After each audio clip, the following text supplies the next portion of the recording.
लखिमपुर जिल्ला इउबिपिअ एबसु आबो बिएसएसनि बानजायनायाव दिनै बगिनदि बर' थुनलाइ आफादनि नब्लाङाव गोरोंसा मेलजों लोगोसे फरायसाफोरनो बेग राननाय हाबाफारि लानाय जादों। मख'जाथावदि दिनैनि बे हाबाफारिजों लोगोसे लखिमपुर बगिनदि ओनसोलनि गं 45 बर' गामिनि गामि दैदेनगिरि रायजो राजाफोर आरो फरायसाफोरखौ लानानै मोनसे गेवलां सावरायमेल खुंनाय जायो।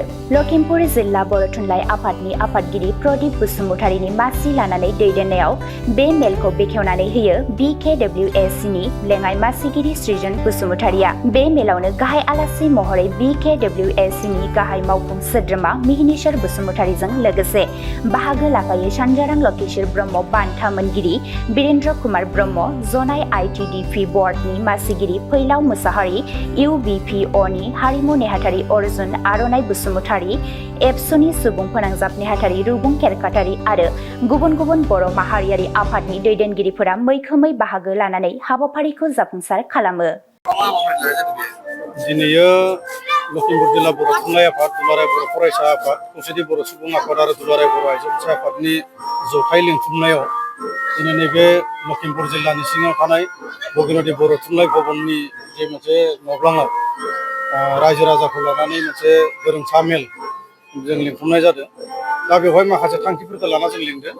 दिनैयो बे हाबाफारियाव बर' कसारी वेलफेयार अट'नमास काउन्सिलनि गाहाय मावफुं सोद्रोमा मानगेन्द्र मिहिनीश्वर बसुमतारी मानगोनां बिथांखौ गाहाय आलासि लिंनानै रायजो राजानि गेजेराव बर' कसारी वेलफेयार अट'नमास काउन्सिलनि जि मोनसे अबस्था बा जि मोनसे सोलिबाय थानाय बेखौ रायजो राजानो फोरमायनो थाखाय दिनैनि बे जि मोनसे गेवलां मेल बा रायजोआरि जि मोनसे सावरायनाय बे सावरायनायखौ लिंथुमनाय जादों।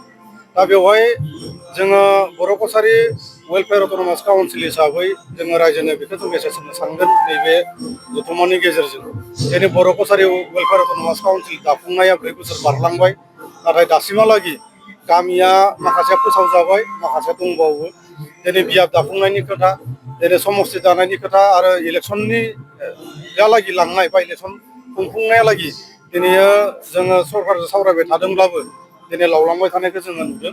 दा बेनि थाखायनो जोंनि जि मोनसे बर' कसारी वेलफेयार अट'नमास काउन्सिलनि रां बावजा, बे रां बावजाजों जोङो दिनै रायजोफोरखौ जों नायजोबनो हायाखै। जोङो गामि गामि मेल मिटिं खुंहैयोब्ला गामिनि रायजोफ्रा जोंखौ बुङो 4 बोसोर बाबेनलांबाय, दिनैसिमहालागि बर' कसारी काउन्सिलनि जेसे डेभेलप जानांगौमोन, जेसेखिनि स्किम होनांगौमोन, जेसेखिनि रायजोखौ अनसायनांगौमोन, दिनैसिम अनसायनो हायाखै। दा बेनि सोंनायनि फिननायफोरखौ दिनै राजुवा मिटिंनि गेजेरजोंनो मानगेन्द्र जोंनि गाहाय मावफुं सोद्रोमा बिथाङा दिनै रायजोनो फोरमायगोन। आरो बेजों लोगोसे सोलोंथाइ बिथिङाव बर' कसारी अनसाय गाव हायुं खुंथाया जिहेथु गोसो होबोदों, दा बे बायदियैनो बड'फा उपेन्द्रनाथ ब्रह्म माने सोलोंथाइ बिथांखिनि सिङाव दिनै स्कुल बेग राननायनि मोनसे हाबाफारिबो जों बेवहाय लादों। गासै 299 फरायसानो दिनै जोङो स्कुल बेग जों रानगोन बे हाबाफारिनि गेजेरजों। आरो जोंनि जेसेखिनि रायजो जानाय, समाज जानाय जेसेखिनि माने अबस्था बेबस्था बेखौ दिनैनि गेवलां मेलनि गेजेरजों जों रायजोनो जोङो मोजाङै फोरमायनो सानदों। मानि थाखाय नोंथांमोननि बिसायख'थिया जायाखै एबा गामि सुसननाय हाबाफारिजों नोंथांमोनाथ' थांनाय इलेक्सनफ्राव बिसायख'थिफ्राव नोंथांमोनानो मदद होनानै बिजेपि सरकारखौ देरहादों एबा नोंथांमोनानो दं, बे मानि थाखाय मोनसे स्ल'गानल' जाथारगोन होनना बुंदों?